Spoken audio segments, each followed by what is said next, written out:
नमस्कार दोस्तों, मैं हूं काजल सिंह और आप सभी का स्वागत करती हूं आपके अपने चैनल टेलीबाइट्स में। दोस्तों, आज हम आए हैं जिद्दी दिल माने ना के सेट पर, जहां पे आज हम करने वाले हैं आदित्य देशमुख जी से बहुत सारी बातें उनके शो से रिलेटेड। तो sir, welcome to our channel. Thank you so much.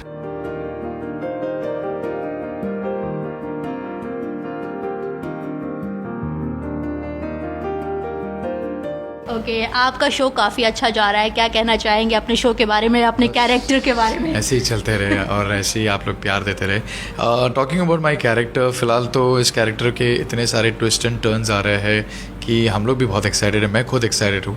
जो फैज़ी के बारे में मुझे बताया गया था, जिस तरीके से Faizi character is like growing like anything, like grow के साथ साथ मैं ऐसा बोलूँगा इस किरदार का एक मेच्योर्ड लेवल पे एक आने शुरू हो गया है। तो it's like we are enjoying it, I am enjoying it. Okay, जैसे कि आपने बताया कि शो में बहुत सारे ट्विस्ट एंड टर्न्स आने वाले हैं, थोड़ा सा रिवील कर दीजिए क्या ट्विस्ट है?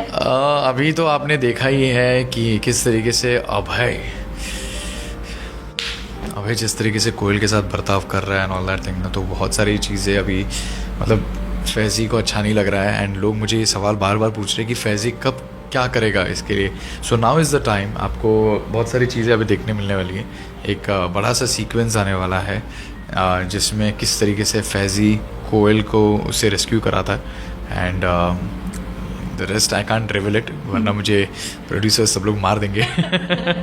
ओके, आपका जो कैरेक्टर है वो काफ़ी डिफरेंट है। जब आपने स्क्रिप्ट पढ़ा था, what was in your mind कि ये शो करना है या फिर नहीं? क्योंकि इससे पहले भी आपने कई सारे शोज़ किए हैं, बड़े अच्छे लगते हैं जैसे शोज़ किए हैं। तो what was thing? Basically, this is my silver jubilee show. This is my 25th show. And तो मैं ऐसा कहता हूँ कि 25वां शो एक ऐसा आर्मी शो मेरी लाइफ में आ गया। I am really feeling so blessed and thankful to the God and to the Almighty. But the thing was that when I was audition first, I was audition for Sid's character, I was not audition for Faizy. तो सिड का जब मैंने audition दिया था and तभी हमारे producer Sudhir sir ने ही always wanted to see Faizy, तब तक लॉक नहीं हुआ था। और Faizy is a naive character, he is a very difficult character to be nailed, क्योंकि इसके बहुत सारी शेड्स है। ये नाइव भी है, ये फ्लर्ट भी है, देश के लिए इसका प्रेम भी उतना ही है, दोस्तों का दोस्त, यारों का यार, दुश्मनों का दुश्मन, एकदम इसके बहुत सारे शेड्स हैं। And he is a very difficult character to be cracked. And that naive thing, Sudhir sir was actually looking for many actors, but उनको मेरे वो सिड के ऑडिशन से उनको पता चला। एंड ही सेड कि no, why not we try him for Faizy, क्योंकि तब तक फैज़ी लॉक नहीं हुआ था। एंड कईयों ने फैज़ी के लिए ऑडिशन दिया था। एंड जब मैंने फैज़ी का ऑडिशन जब दिया था, तब तो मुझे पता भी नहीं था फैज़ी क्या है यार। ओके, मुझे लगा था सिड ज़्यादा इंपॉर्टेंट कैरेक्टर रहेगा, कि फैज़ी क्या कुछ भी नहीं पता था। तो फैज़ी के लिए मेरे पास अराउंड लाइक 5 to 6 टाइम्स अलग अलग स्क्रिप्ट्स आए थे एंड अलग अलग ऑडिशंस लिए गए थे। And the rest is history. And उसके बाद एक अच्छा वर्कशॉप हुआ था। वो वर्कशॉप भी बहुत इंटेंस रहा सारे एक्टर्स के साथ।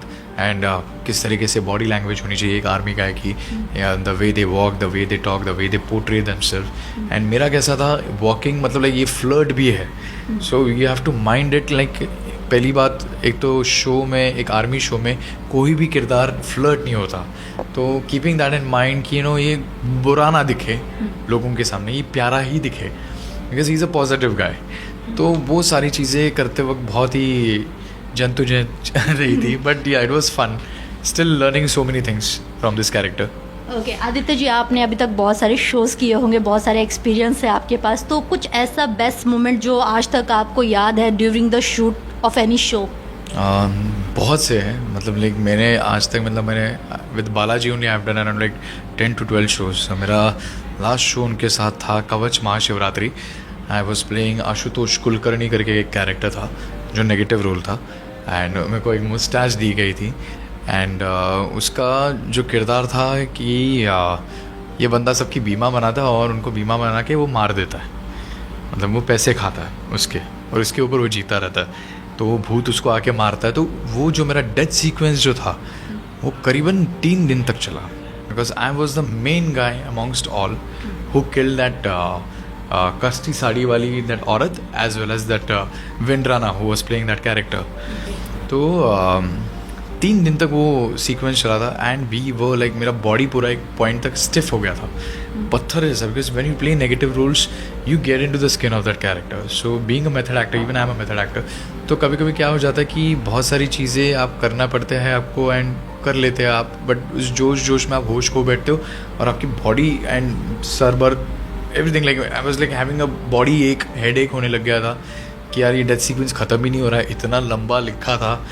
तो डायरेक्टर भी मुझे बोलने लग गए थे, संभाल रहे थे, they like he was holding my hand कि बेटा तू इतना कैरेक्टर में मत घुस, प्रॉब्लम हो जाएगा, हम लोग टेलीविज़न कर रहे हैं, हम लोग मूवी नहीं कर रहे हैं। तो it was a different experience all together.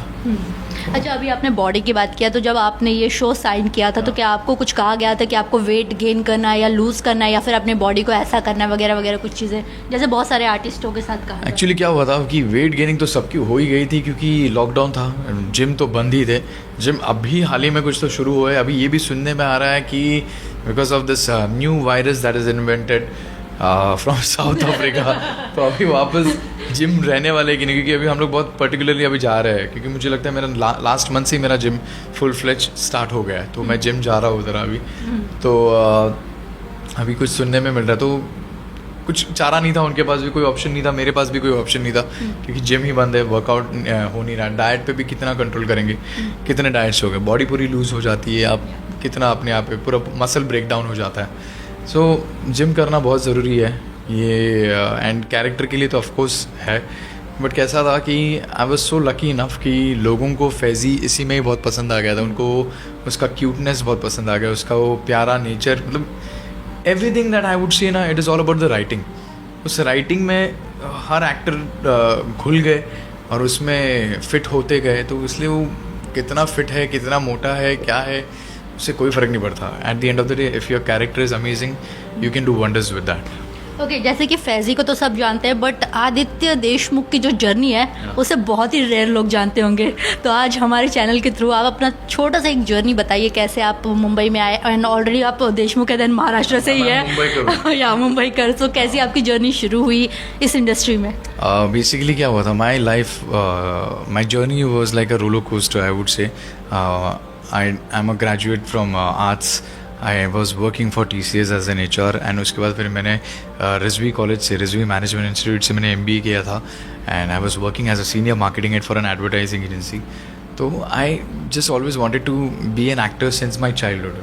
वो कहते हैं ना, एक्टिंग का कीड़ा कभी जाता नहीं आपसे, तो फिल्मों के तरफ मैं हमेशा, मतलब लाइक मैं हमेशा सोचता हूँ कि film is everything. I love cinemas, I am a big fan of cinemas. मैं हमेशा कोई भी सिनेमा, कोई भी वर्ल्ड सिनेमाज हो या किसी भी तरीके का सिनेमा होता है, मुझे आई एन्जॉय वॉचिंग सिनेमा। तो मैं हमेशा सोचता था what, I want to someday come into that lamplight, I want to come there, I want to see myself that one day I will be like performing. तो मैंने अपने लिए एक स्टैंड लिया था, मैंने अपने लिए फिर मैं ऑडिशंस देते गया। हालांकि I belong to a very conservative Maharashtrian Brahmin family, तो मेरे फैमिली में से सब लोग कमिश्नर्स रह चुके हैं। My father is the GST commissioner all I think. तो हमारे फैमिली में थोड़ा एक्टर करके कोई भी नहीं था, तो आई was the first person who being a Pioneer. तो मैं इस चीज़ का मैं बहुत प्राउड फील लेता हूँ और मैं प्राइड भी लेता हूँ। एंड तो उसके लिए क्या हुआ था कि I really worked hard on it. I know कि लाइफ जो आपको हिट करता है, I think nobody else actually hit you back so badly. मैंने कभी एक्सपेक्ट नहीं किया था मेरी स्ट्रगल इतनी होगी और इतनी लंबी चलेगी कि यार I'll tell you now that sometimes when life slaps you back, you feel like as if like somebody is like poking a needle into your heart and you are getting numb. तो उस जो struggle जो था, वो period जो था, मैं आज भी सोचता हूँ कि I am still struggling, I am still learning. I am an actor who always believe in learning something और द अदर, बिकॉज अगर अमिताभ बच्चन जी अगर बोलते हैं कि वो खुद स्ट्रगलर है तो हम क्या है। बट ये है कि मैंने अराउंड लाइक रोज़ ट्रेन से ट्रैवल करना एंड जर्नी करते जाना एंड वापस आना, मुलुंड से अंधेरी, अंधेरी से मुलुंड, एंड रोज़ एक ट्रैक रखना कि आज इतने इतने ऑडिशंस देने, आज इतने इतने लोगों से मिलना है। तो दिन के अराउंड लाइक 6 से 7 ऑडिशंस होते थे। Today I am like more than 7,000 to 8,000 auditions down the line मेरे 8 साल के करियर में। एंड मैंने काम भी, मतलब like I have done 25 shows, I have done 10 Marathi films, I have done 6 web series, but still I believe that the journey is like amazing and it's always a learning experience. आपको जो journey सिखाती है आपके साथ, आप उससे बहुत सीखते हो, आप वैल्यू करना शुरू करते हो हर चीज़ की। I value what I have received from the people, I value कुछ जो दोस्त मैंने बनाए, सर्कल मैंने बनाया, I value them, I know कि मेरे बैड टाइम्स में somebody was there. I believe that मैंने जो देखा है struggle, I feel like someday I could help them, I could tell them कि मुझे कोई गाइड करने के लिए नहीं था. बिकॉज मैंने एक्टिंग कोर्स, मैंने अनुपम खेर एक्टर प्रिपेयर से मैंने एक्टिंग कोर्स किया था. The very next day I finished my MBA, I enrolled to Anupam Kher actor prepare. तो करना था ही, शुरुआत से ये था ही, मैंने तय कर लिया था कि करना है तो एक्टिंग करना है, वरना कुछ नहीं करना है. So that's how the journey happened. And बहुत धक्के खाए, बहुत चपेटे पड़े, लेकिन कहते हैं ना, जब तक आपको चपेटे नहीं पड़ेंगे, जब तक आप धक्के नहीं खाओगे ना लाइफ में, आप कभी आगे नहीं बढ़ोगे. क्योंकि nobody is that two spoon feed you. आपको कोई नहीं यहाँ से आपको ऐसा ही खाना मिलेगा खाने के लिए. कई दफ़ा तो ऐसा भी हुआ था कि एक रात तो मैंने प्लेटफॉर्म में मैंने भी निकाली है. I can just say that thing. एक बार मेरा पैकअप हुआ था around like 1:30 AM, Marathi show में कर रहा था. And before me coming out after the makeup done, मेरा सब निकाल के मैं आया था तो सब लोग निकल गए थे. मेरे पास तभी गाड़ी नहीं थी, कुछ भी नहीं था. तो मैं बोला यार अभी मैं कैसे जाऊँगा ट्रैवल करने, और उस दिन ट्रांसपोर्ट स्ट्राइक भी थी. तो वो एक अलग सा स्ट्रगल था. फिर ट्रांसपोर्ट स्ट्राइक, रिक्शा स्ट्राइक सब लोग था. तो फिर रिक्शा वाले को विनती करनी पड़ी, यार मुझे यार स्टेशन तक तो एटलीस्ट छोड़ दे, एटलीस्ट वहाँ पे कोई ना कोई तो होगा. एंड तभी हम लोग कपड़े कैरी करते थे सीन्स के लिए, blazers and all that thing. तो ये इतने सारे बैग्स मेरे होते थे, तो डर भी लगता था कि कोई चुरा ना ले. तो फिर मैं स्टेशन में एक रात पूरा रुका था टिल 5:30 और 6 AM. फिर जब ट्रेन आई, ट्रांसपोर्ट स्ट्राइक जब रुक गया 6 AM को वापस, तो जागा रहा, बेंच पे बैठा था कि कोई कपड़े चुरा ना ले, कोई कुछ बैग्स ना चुरा ले. क्योंकि you value all these things when you are nothing. I mean even when you become something you start valuing it. कि आज मैं जो भी काम कर रहा हूँ, जो भी हूँ, I really feel like God is very kind and God is watching you, someone is watching you. And me getting into this industry also was like something I would से. एक बहुत ही क्यूट सी कहानी है कि एक बार मैं पृथ्वी थिएटर गया था.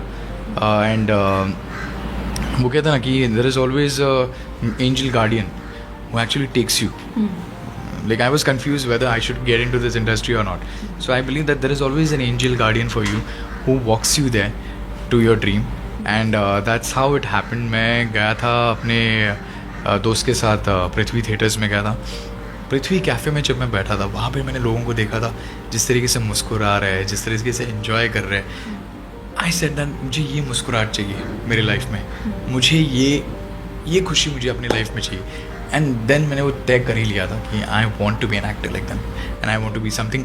The most important thing is like peace of mind and being happy. वो मुझे उनके फेस में दिखाई दे रहा था, and I really wanted that thing. Okay. तो जैसे कि अगर हम बात करें जिद्दी दिल माने ना, इसके अलावा और कौन कौन से प्रोजेक्ट्स हैं अपकमिंग टाइम पे जब हम आपको देख सकते हैं? ज़रूर मैं आपको इसके बारे में इत्तला करूँगा जब मुझे अलाउ करेंगे एक्चुअली. बट या सूनर मेरी कुछ वेब सीरीज़ रिलीज़ पे है, तो I will keep you guys updated and I will just updated very soon as I come to know that they are on a verge to get release.